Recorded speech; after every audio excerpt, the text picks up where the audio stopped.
Welcome y bienvenidos to this episode of the Cultural Capacity Podcast. I am one of your hostesses here, Justine Gonzalez.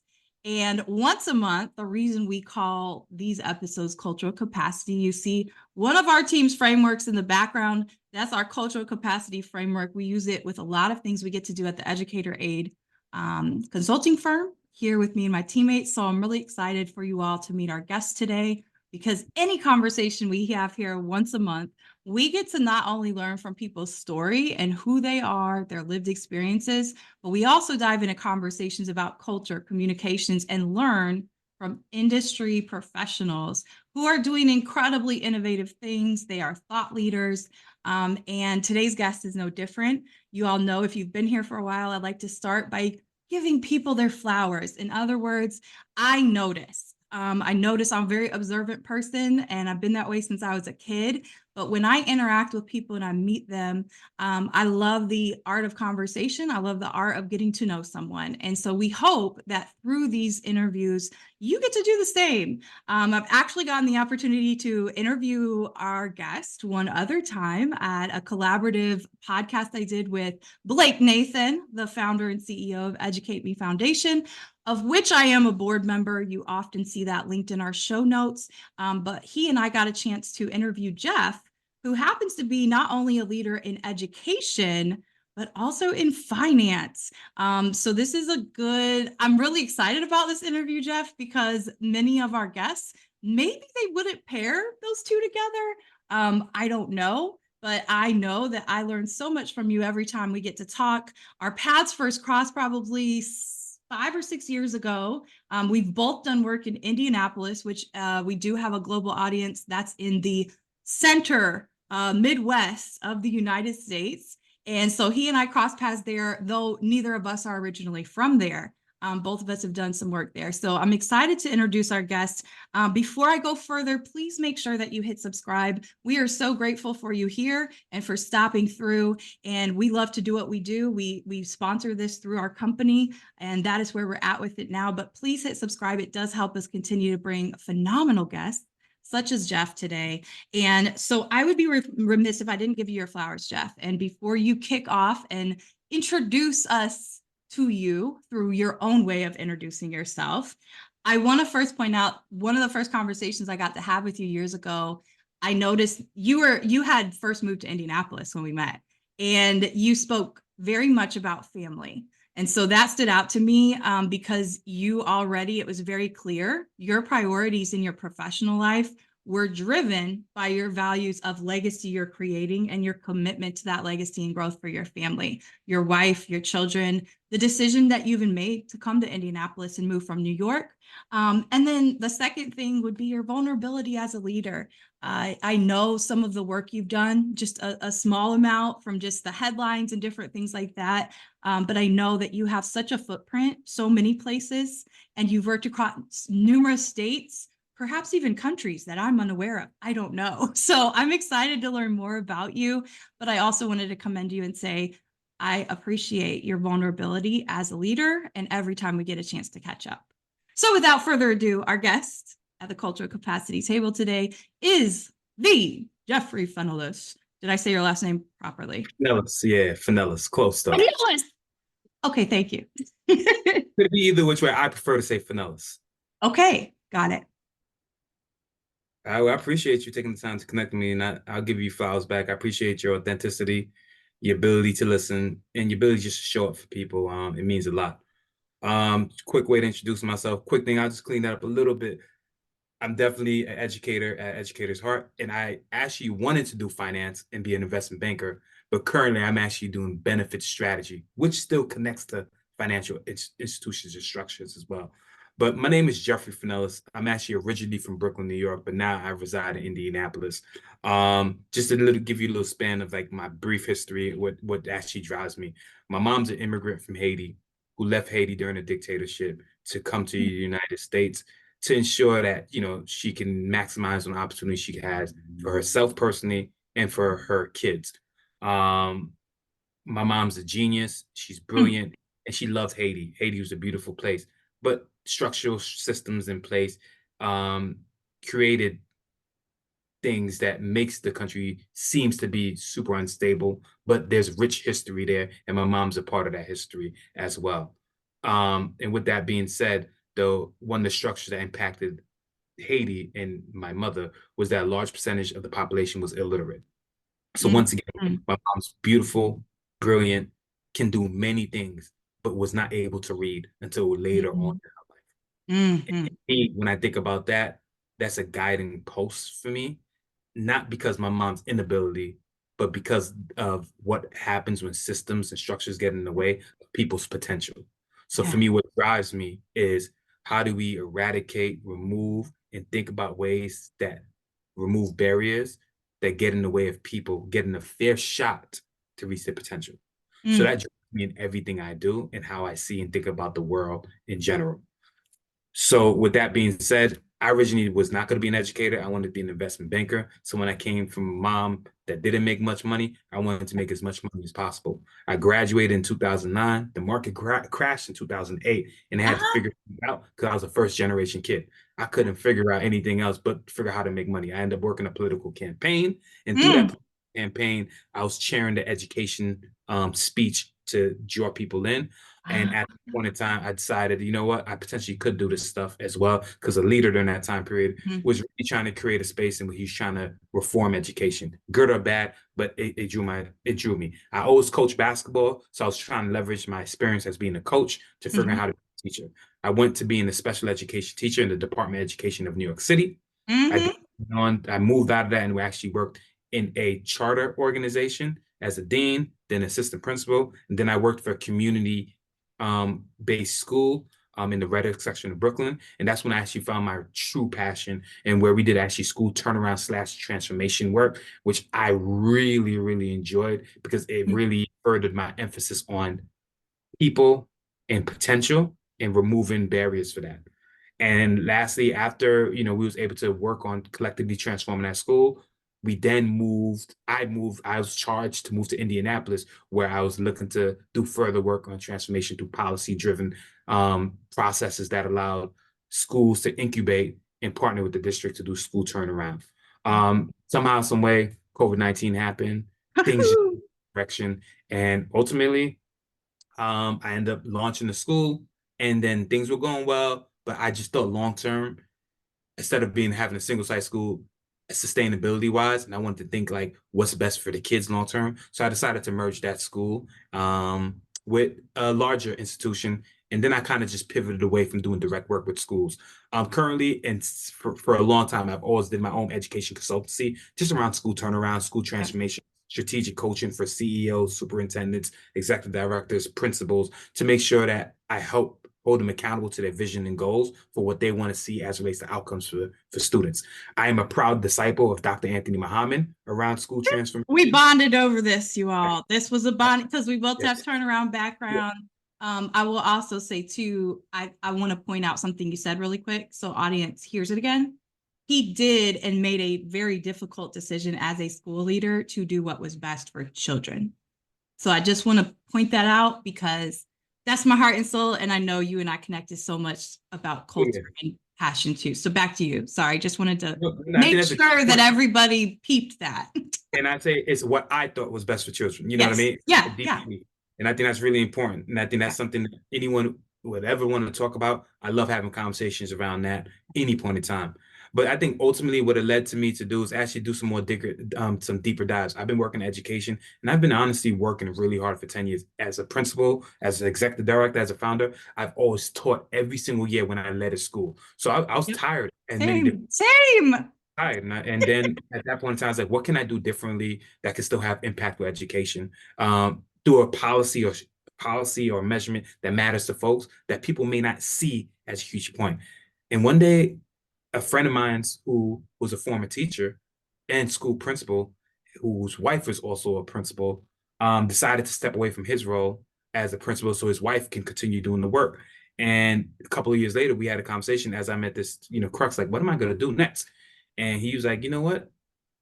I left and I started doing insurance because my family owned insurance, and it's very transferable to schools because at the end of the day, servicing people.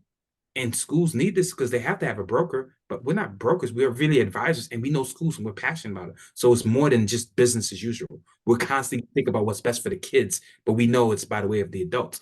I think you'd be really good at it. And I was like, what? He said, you know what? Let me connect you to my friend.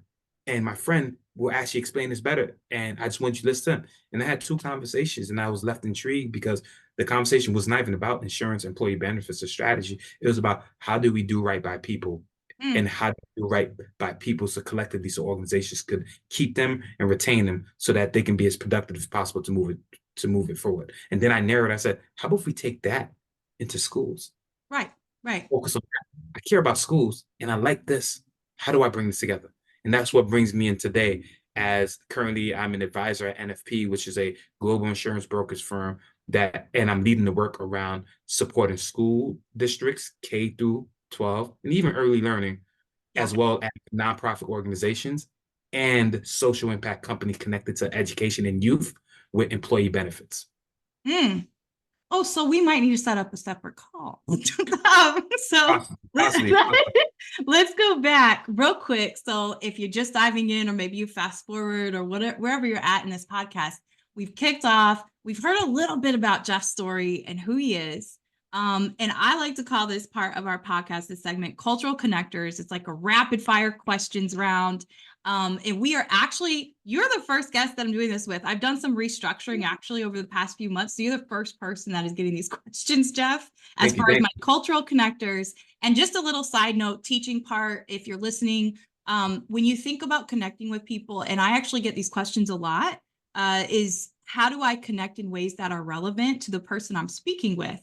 And sometimes we make this too difficult, or we try to force small talk instead of it just being natural, of like, oh, I'm waiting in line at a coffee shop and I go, oh, I love this song, right? If you want to strike up a conversation with someone, we're not always in the mood, but sometimes I think as humans, and especially surviving the global pandemic, which we are all grateful to be here today, sometimes we overthink just connecting with people in natural ways. But these are examples of questions, if they would come up in conversation, not because you should force them, but naturally to have conversation. They're kind of more broad, universal, versus trying to like, oh, I see Jeff in the teacher's lounge or the workspace lounge, and I'm trying to tell him about my favorite show, and maybe he has no context for that, and he's like, I don't know what that is, right? So these are more universal questions versus, oh, I'm so specific with one thing that I like. So the first one, you have to choose an anthem to walk on stage to.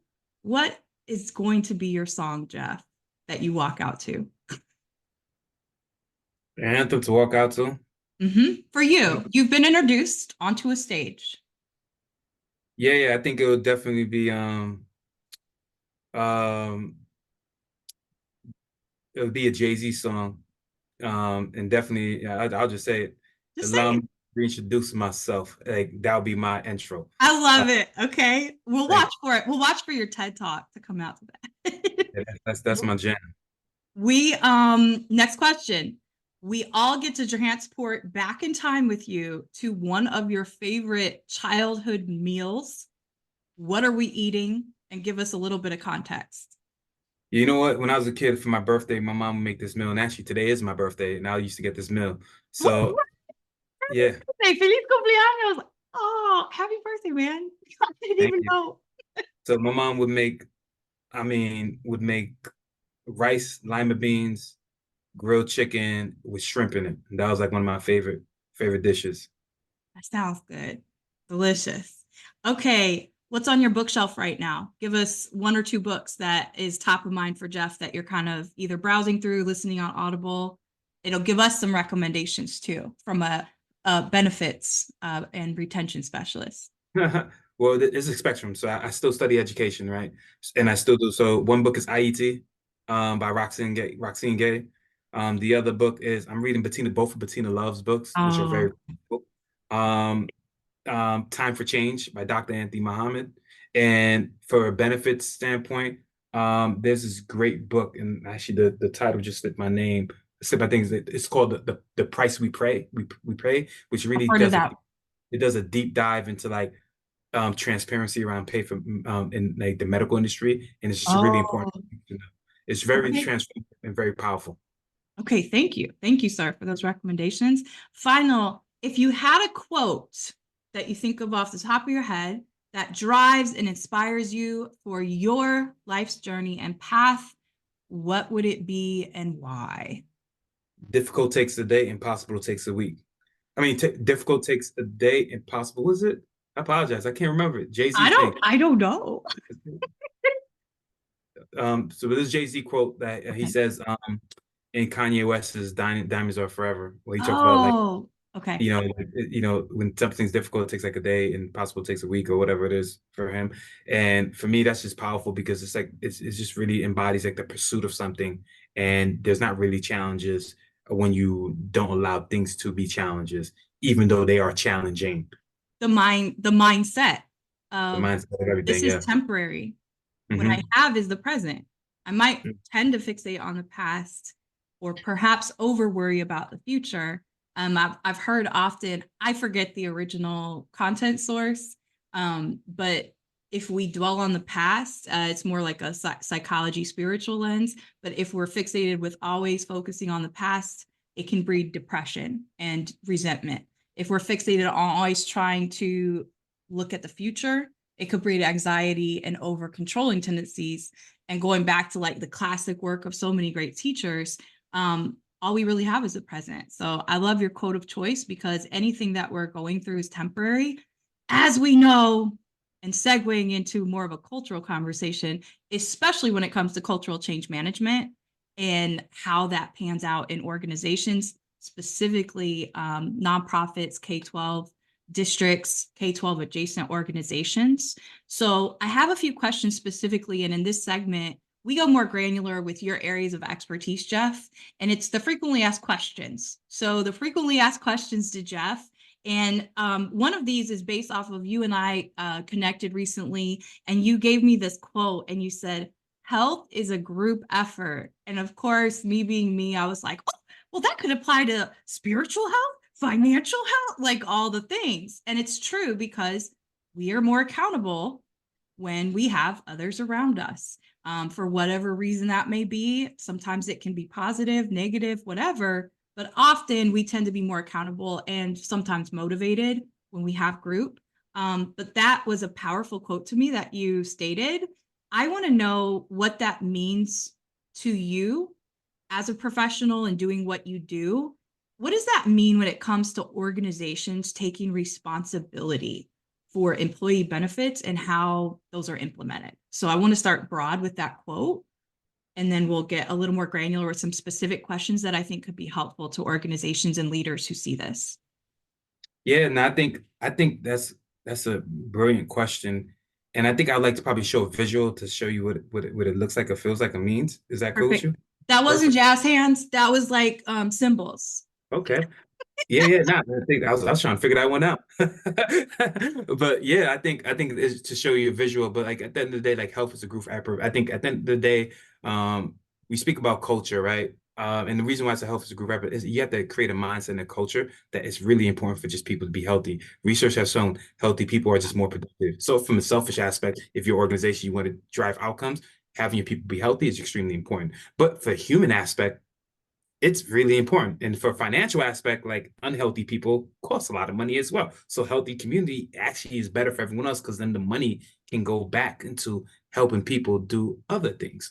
So Right. what I want to do is actually show a lens that we leverage at my current company where I'm an advisor, NFP, to actually begin to do work with organizations. So we use this lens to showcase how we think about things and how we encourage anybody we partner with to think Okay. about things, the conditions for them to create healthy conditions for people. So I'm going to throw this up really quickly.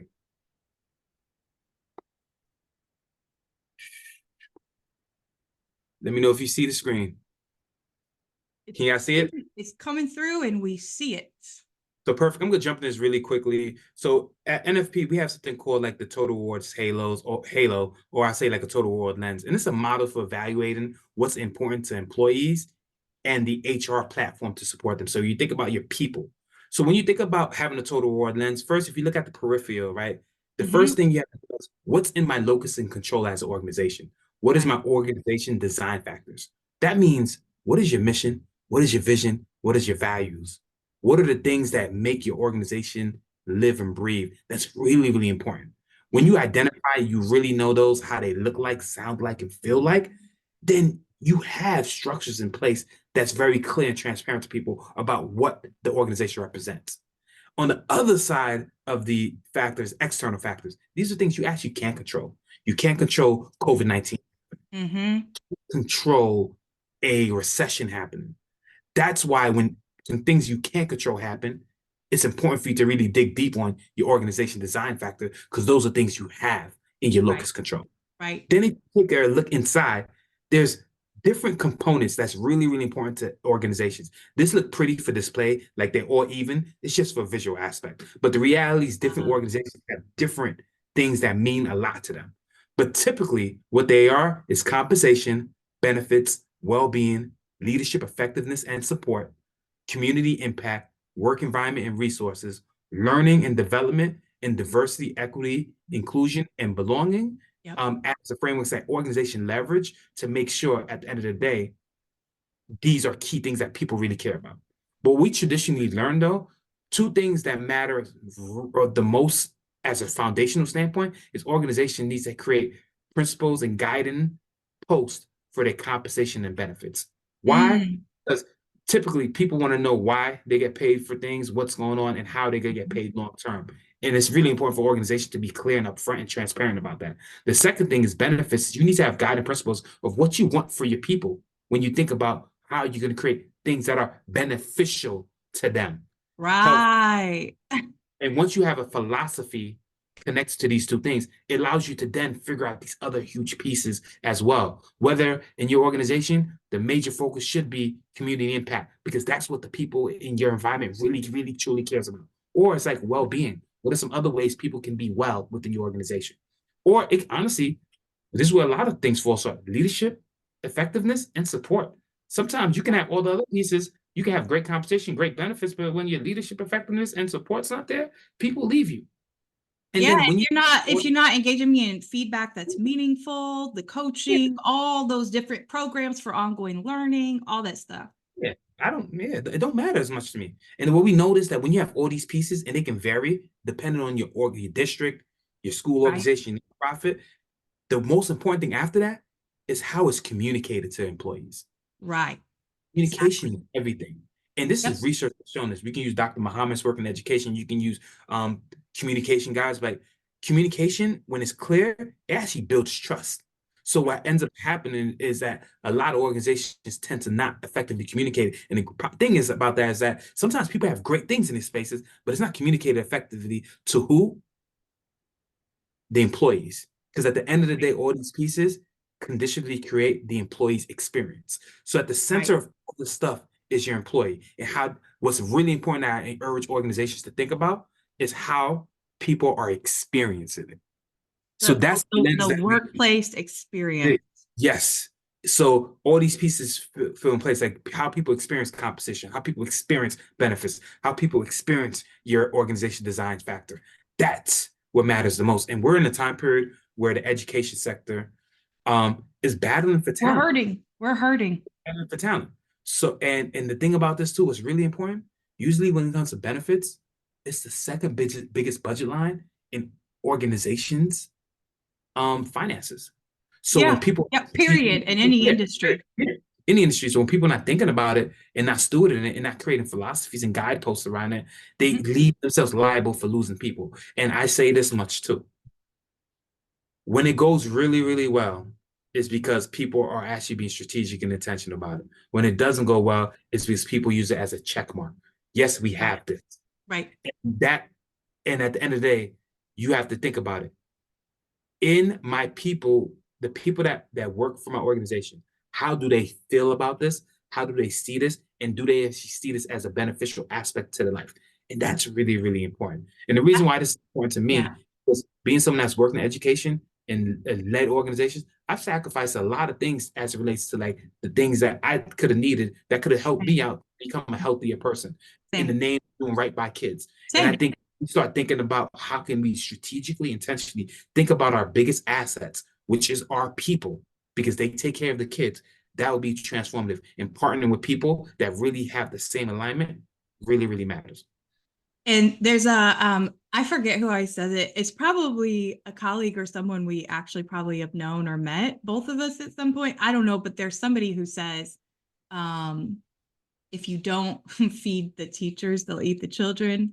I know Yeah. so many people say it, but in schools in particular, right? When you're on the front line serving, and again, this is both Jeff and I's backgrounds, in part of our backgrounds, we've done a number of things, but when we're not understanding boots on the ground, no matter the sector, what employees are experiencing, that is what I get passionate about. That's what we do. We have a plethora of employee engagement surveys, a number of them that we've now conducted some national studies on. And in our model, Jeff, it's funny because at the very center of our cultural capacity model, which by the way is the same model we apply, whether it's through a learning program or developing an accountability system that is shared with organizations, either way, what it revolves around is internal and external communications.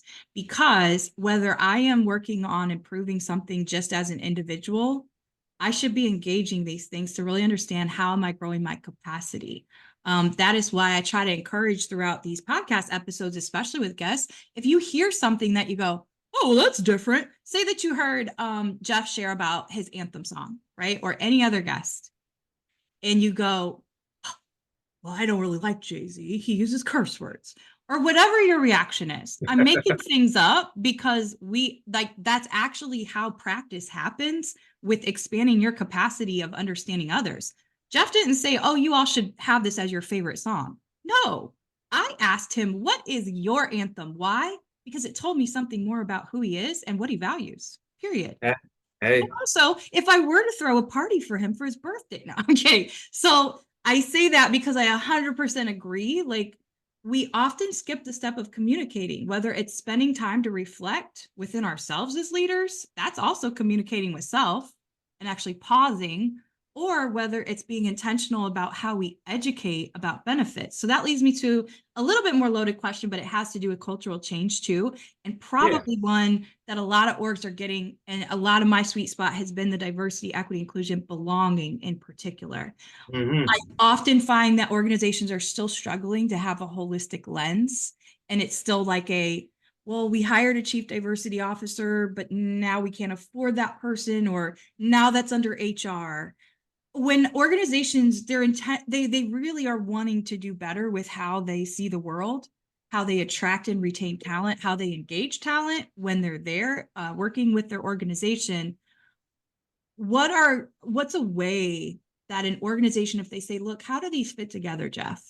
How does DEIB benefit, or how could employee benefits be a vehicle to actually support diversity, equity, inclusion, belonging efforts? Are there ways to do that? I mean, I think two things. I go back to actually what I mentioned earlier is like I think organizations need to absorb a total reward lens because that is a part of the process. And then when you begin to actually have philosophies of why you pay people, that's like an equitable thing. Not It's not saying we have a DEIB expert, but no, like we believe that everyone should be paid equitably, and here's how. And then that actually seeps into that space because the whole purpose of things being equitable and people are consistently thinking about the different types of people that enter organization and understand that. The second thing too, like I think baseline is like you have stuff that two things that organization can use. It's like use your employee census and then use survey to actually guide where you're going. I think a lot of times we make decisions based on the vacuum of like what we think it is, but the reality is you got to get it for the people. Just because X amount of your working population is African American or Latinx Mhm. or women or Mhm. male or part of the LGBTQ. Single mothers, like even demographics like Yeah, that, yeah, right? everything, Two-parent everything that household. exactly. You, Yeah. it's good to actually leverage that and understand it and create a space. But I think even before that, like putting what we do is a lot of like we're educated at the core. We're still educators, right? And Dr. Muhammad says this great thing. Like what we try to do all the time is technical change, right? We hire Mm. this person. We change this structure. We hire someone to do DEIB. We say all these things. We get this curriculum because Yeah. Adopt a Afro. new curriculum. Yeah, we adopt a new curriculum. We do all these pieces, or we just get this benefits and think it's gonna work out. But the reality, Dr. Muhammad says this quote where he's like, culture is like rich soil. Mhm. When it's rich, you can put a half-bitten seed in it and it will grow. Mm. However, when that soil is tilted and the soil was not great, you could put the best seed in it and nothing will grow. Mm. And I think all too often people don't take a step back to identify their vision of excellence of what type of culture that they want to have. Because what happens when you think about the type of culture, you want to say, like, I actually want to be inclusive. And then that defines what does that mean for you. Right, If you right, think about your culture, like we want to have one where everybody gets a fair shot to their potential, then you're thinking about how to remove barriers for everybody in that organization, right. which should actually include the people that are most marginalized and held against that. But the framework is the habits and behaviors that we have and the level of thinking that we have is thinking about that. And I think what organizations tend to, what I'll say they shift toward is they haven't defined the type of culture that they want to have. And they actually define the type of technical things they want to use first. And Hmm. that can be problematic. You can have the best benefits in the world, but if your culture sucks, it ain't going to grow. You can have the best DEIB person in the nation. Hmm. If culture sucks, they will leave. Yep. You know what I mean? So like I go back to saying that people need to actually first like design the type of culture that they really want to have and understand why. Because if not, your culture, same thing in the classroom. If you don't Yeah, create your yeah. culture will create itself. That's And right. I think That's right. too often people create the coach create the self, and they get caught in a cycle of constantly having to just do technical change. And we all know technical change does not move the needle. So Yeah, it's not the long-term sustainable, is right? not That and that's one thing that always sticks out to me too about Dr. Muhammad's work. I think it's in his Transforming School Culture book, but he lists maybe 5 or 6 indicators of what actually develops sustainable transformational change. And the two that always struck me as like the most pivotal, and I think perhaps this is in his research as the most indicative of that sustainability, is employee willingness to confront colleagues Mm-hmm. and flexibility and adaptability. Yep, exactly. So I think that always sticks out to me. I know you and I share a favorite, many of us in the world share a favorite quote in Peter Drucker when he says, culture eats strategy for breakfast, but I would be remiss if I didn't ask you one strategy question. So even though we're culture people, we love culture and also the change management process and how we engage the people, all the people. What would be some health strategies? A very much more specific question in case we have some leaders from different organizations watching. What are some specific health strategies to consider for small versus mid-sized organizations or school districts? Small versus mid-sized, because it's actually a large majority of businesses, school districts, et cetera. And often our resources are much leaner. And so we go, well, Yeah. what are a couple strategies that people could start with in the mid versus small arenas? I mean, I think I'll just name a few, and I'll say the mid small. 'Cause I think the smaller ones is definitely a different conversation because those are Okay. considered groups less than 50 employees, and I can dive into that deeper at a different time. But I'm going to say the Okay. mid one with like between 50 to like 300 employees, right? Perfect.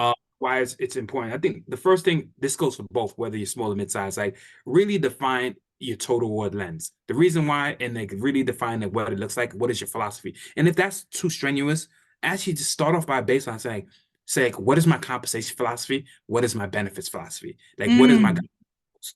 And by that saying like a statement that says like we pay people this, we believe when it comes to compensation, we do this. And this is our principles that guide us. yeah. Equity, transparency, value, value-based blah, and then that guides how you do that. And then that's a guidepost that's supposed to be. The second thing, same thing with benefits. Like we believe in a healthy culture, no matter what. Healthy Mhm. people are more productive, and that's our guidepost. And then now you're held accountable, to be quite frank with you, by your people Right. because you have the Right. guidance. Right. That's number one thing. The second thing I think is really important is that as you think about health strategies for your organization, it's like actually who do you partner with? At the end of the day, unless you're an organization that go directly to the market yourself, to be Right. quite you likely partner with a broker. Right. And what my challenge is, don't partner with a broker, partner with someone that's more consultative, a Ah, consultative or yeah. an advisor because a broker is just a piece of the work when you're thinking about your healthcare strategy, right? It's Mhm. like just going out there, going to the market, getting a quote, bringing it back to you. When the reality, which is a check mark, when Mhm. the reality is there's proactive things people can do to help you think about your people, and the person should be an extension of your team that's critically doing the work around helping you understand your HR and your health strategies so you can do right by your people. And then so you as a team can focus on the main thing is figuring out how to help your people serve their kids. So I think that's really important. Right. And the profile of a broker, I think that's strong is someone that's proactive, not reactive, that has an approach when they meet you throughout the year that just don't wait to open enrollment, but has a conversation with you throughout the year. Yeah. So Yeah. after your enrollment happens, they should check in with you. In the middle of the year, they should check in with you. And then they should say, like, how do we have a communication strategy for the upcoming year? And then they should be evaluating what went well for you this year, what didn't go well for you, and what are some things that you want based on your employee data, and then leverage that to inform the following year. That's really important. So the Yeah. first thing is have a philosophy of comp and benefits. The second thing is find the right fit partner that's going to help drive you based on your values, vision, etc. And the last piece I think is really important is when you have a strong broker that's truly an advisor, they're going to educate you on the spectrum of options that you have. Yeah. So when you think about it, health benefits are your second largest budget line. So Yeah. at the end of the day, when you have cost savings in that area, you can take that and put it right back into your people. But in order for you to do that, you kind of have to know what the spectrum and ranges are of you as well. So one quick tip I would say is if your advisor or broker is not talking to you about the difference between what it means to be fully funded health insurance program versus what is else difference to be self-insured, and it's taking the time to explain what those means and allowing you to understand why you are in one of those programs or why you are not in the other, that's going to help you out completely. So I think the last piece is educating you holistically on all Yeah. your options as a group so then you can make the right choice for the right time, which is right now, but also think about what it means for you and the organization in the future. And I Right. think that's Right. really important. And I Do and, and you I, do you offer that as well, Jeff, as far that as is that is that is consultative and that is especially with your lens of knowing, hey, if this is your strategic plan goals, how do we yeah. align your benefit strategy? Do you do that That, work as well? that is actually at the core of what we do at NFP. Okay.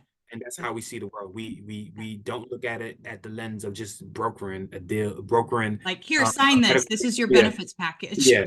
We look at it as actually understanding what's the best way to meet what you need. Some people cost is the most important thing. Some people educating their employees and their engagement is the most important thing. Yeah. Some people it's cost and education.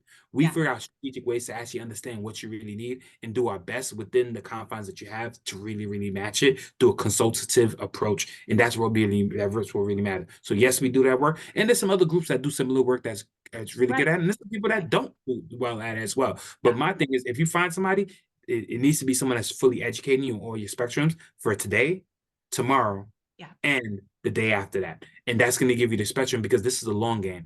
As in education right now, as the funds drying up, there's a financial cliff. People are giving teachers sign-in bonuses to keep them. You know, people had additional money to take care of the people. That's going to run out. So every Yeah. dollar counts to That's go right. back to kids or to go back to your staff. So if you're not thinking and forecasting strategies in advance, you're going to be too behind. And you need a Yeah. partner that's going to stretch you, listen to you, understand you, and be an extension of your team because it will be a great partner will mention it and let you make the best decision based off of that every single time. And Yeah. they'll give you their opinion, but they will land what matters the most to you. And I'll share this story. So the difference between fully funded and self-funded, right? When you're self-funded, you have access to more data to understand the health of your organization. When you're fully funded, you get Wow. information, but it's not as accurate or as direct as self-funded. Okay. But by getting that information, we were working with a group where we was able to leverage it to actually drive down their price and their fully insured deal as well. So the thing about it is too is someone that's going to advocate and think about strategies to ensure that they're doing right by your people, and that's Okay. really really important as well. And I think um, the last piece is someone that's going to advocate for you and think about you and want to be the extension of your team. So yeah, I love this part of talking about because being someone that's in education, being on this side of the game is really, really important because sometimes I think when we're in education, we just stay in one lane of it. That's great. But when we start spreading out outside of it and bring back what we've learned and experienced to do that, I think Yep. it's really, really powerful. Because Yeah. when in my role right now as a principal, I wish I would have thought more about how to retain and attract folks. I wish I didn't have, this time I did have a checkbox mentality with benefits. I wish it would have been like a strategy. I wish I would understand the demographic data and did better jobs on surveys to keeping Yep. my people. Yep. I didn't because I was too busy focusing on one thing because I didn't have that knowledge and I didn't understand that. Now, on the other side, I'm trying to actually remedy things that I wish I had and is actually paying Yeah. it forward. Yeah, similar. So y'all know you're going to see in the comments, you know how to find us, but we are going to link some different resources that Jeff shares, and specifically his LinkedIn profile, just like we do for all of our guests. However, I have to close this out. You can't get off the hook with the final two questions. Okay, inner child. So this question always goes back to a key principle that little Jeff, when you were 7 or 8, key principle that you can trace back to little you. And so basically something that you were taught and it's just stuck with you and you're like, yeah, that's still me to my core. I lived by this as a kid, or a teacher taught me this, or my mother taught me this, and I still live by that same principle now. I mean, I say two things: humility. There's always something bigger than you, and then results over reasons. At the end of the day, Mm, you can get things done, or you have reasons for not getting it done. And the results don't mean like you actually get it done, but it's the pursuit and process of progress. and making it. So like you I like can, that. get, and the results is not like, I'm gonna be a millionaire or I'm gonna get all these things done, but the pursuit of you going after it in Yeah. that process is the learning opportunity. And then that means like you don't have a reason because you actually identify what the gap is because you pursued it and you learn from it. And there's nothing better than being able to learn from being able to learn and growing. So I'll Yeah. say that humility is key to me because having something deeper belief beyond me. And then Mm, it's like I just believe in like either you get results or you have a reason for not getting results. yeah. And that's it. Finally, unapologetically living out your purpose, Jeff. What are you working on now specifically? Where can we find you? Should we be on the lookout for any professional things you have in the works, or ways that you want professional orgs to contact you? That was a bunch, but you tell us all the things as far as what we should know about Jeff. And number one, if I'm a leader who's hearing this and I go, ooh, yeah, I probably need to hop on a call with him. How do people do that? How do they begin their journey of working with someone like yourself, you, or again, going down this path of being more intentional just in general with how they provide benefits for employees? Yeah, two things. So through NFP, which I mentioned is a national global insurance, it's a national slash global insurance brokers firm. I am an advisor. So Okay. if you anything that deals with benefits, 401ks, 401bs, and you really want strategy around that, feel free to email me at my NFP email address, which I'll give and share, and we can have a conversation like that. How my approach typically is this: we have a phone call. The first phone call is actually just a discovery call. What the discovery call allows me to understand your organization and what is your true pain points and what's going on, and just allows me to see where you are. Secondary, after we have that information, I typically then come back and present based on what I heard from you. Then I share about the capabilities of what NFP can do. And then after that point in time, we see whether you'd want to move on. And then we talk strategically what timeline and everything else looks like. And I introduce you to actually key opponents. This is a team effort. Like I have actually a team that supports everything that happens. And I think what's really important, like I mentioned earlier, my goal is to impact 1 million lives through Mm, benefits in the education realm. And what that really means is how I equate this is this way: take the amount of employees that we're impacting, and then we look at the enrollment of the students in the school. Put those together equals the impact goal. In yeah, the next 5 years, if we can get to 1 million lives where we're impacting it intentionally, then we're actually fundamentally changing the structural approach how people have benefits in their lives because it is a core to the employee experience. yeah, And I'm not doing this just because I want to just do benefits. Like, no, it is a huge piece. yeah, If you have more than 50 employees, you have to have this. This is a policy-driven way. So your people experience matter. So yeah, I want to leverage that as an entry point to make sure I'm tapping into schools and structures. Second thing, to be honest with you with that, the more we get clients to do right by, the more we create a culture around what employee benefits can look like and be for the future. right. So it's also important for me to do this work because we want, like we mentioned, we want to be a part of creating a culture of Yeah. great connections in schools or education entities across the country. Yep. And I'm not geographically bound. We can do this work anywhere. Yeah. Yeah. Secondly, I actually have my own consulting company, and it's our name is Board Education and Transformation (BET), where I actually focus on Yeah. other things, support schools, along the lines where like I do school culture audits. Yep. I coach I'm an executive coach for school leaders. I help people with strategy. I've actually helped people get elected for school board. I've Mhm.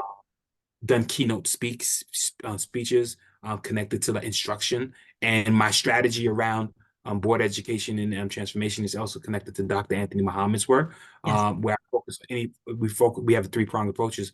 First, we focus on the adults, then we shift to creating strong tier one structures for the students, and then we really seal the deal with creating two strong priorities around achievement, which is intellectual preparation and looking at student work. We Mm. feel it's the foundations of actually creating excellence within schools. And there's multiple steps that we take in each area. But like I said, is we focus on the adult culture first, then we create strong tier one structures with the student culture and a high effort. I forgot to say, we create a high effort Mm-hmm. for students. And then last but not least, we really drive teachers, leaders, and anyone that believe that can do anything with instruction around how do they actually intellectually prepare, but then how do they actually look at student work. So the intellectual preparation is an indication of what is by intellectual preparing, you then can see how worthwhile your intellectual preparation is by Yep. looking at student work. And Yep. I do that work across the country. Currently, right now, I'm doing work in St. Louis. I did work in Albuquerque, New Mexico. I've done work in California with school districts as large as 20,000 students. I did keynote speaks, and I will continue to do that work as a passion, but it intersects with my work currently as a benefits provider because it's an entry point to understand what matters the most. And for me, I'm a problem solver first, any which way. So it's not Yeah. really about benefits thing. If that's not your problem, if I still can help solve a problem, I will. And that's how I see myself as well. So on the benefits end, I'll close out by saying, just reach out to me. And if you just Mm-hmm. want to have a conversation, discovery conversation, it will kick it off. It's a very structured approach, but it's really getting to know you, your vision, etc. And the people that I look for to connect to is HR directors, Mm-hmm. school founders, executive directors, superintendents, or talent leaders in the education space. Yeah. And anyone else that if you need instructional or leadership support, I also do that as well. So I don't separate. I still love You doing get work a, with. hey, you all listen to what he's saying. If you are a school leader and you need a 1-2, there's a lot of room for wiggle room. I know I share that as well as far as just the different endeavors and paths that I've chosen. And Jeff, I can't say enough great things about you. I've told other people about you and the work that you're up to already, because I often get questions, right, in our spaces when we're doing work. There is always plenty to go around for everyone, number one. I know that we both hold that belief, but I also, when I hear need and it's not something that I do or have any knowledge or understanding, that is why it's been very, very important to me. I'm going on 7 years with my consulting firm to have strategic partnerships and strategic, even just alignment, so that I know if I'm referring somebody to Jeff, I know he's going to take care of them. So you have my public support, even though you're not running for an office right now, but you have my public support. I'm really excited for you and then the work you're continuing to do. It's always a pleasure to catch up, sir. And I just love getting to bear witness to your journey. And I'm honored that you stopped by here to spend some time. I'm grateful as well, and I appreciate your ability to extend yourself and extend your network to me as well. I'm Always. passionate about people. I'm passionate about solving problems, and I'm passionate about creating education outcomes for all kids, but particularly Black, Brown, and ones that are in places that they don't have the advantages. Yeah. They And don't have access. my ultimate goal is to ensure that, everything we do is for the kids, but it's about the adults. And I want to be that, I want to have the entry point, whether it's through benefits, strategy, or whether it's doing direct work with leaders as well. I just want to be there to really support. And don't forget, the goal is 1 million lives over the next 5 years. And every time you do that, if I connect with people, we can talk about it, that allows us to build a movement around that. And this, once again, is a movement that's not individual things, a collective effort, and everyone can be a part of it. So thank you. Thank you. Thank you all for tuning in. Be sure you hit the subscribe button. Make sure you check out the resources. We always link the resources in the show notes. This has been a conversation with Geoffrey FENELUS, and I am so grateful that you all have joined in. As we always close every episode, and what Jeff reminded us of today is to not choose compliance over compassion in any realm that we're serving in, but especially that realm of considering benefits and how we engage our people's voices along the way. So as we close out every episode, let's continue to get compassionately curious together. Take care. Thank you. Thank you.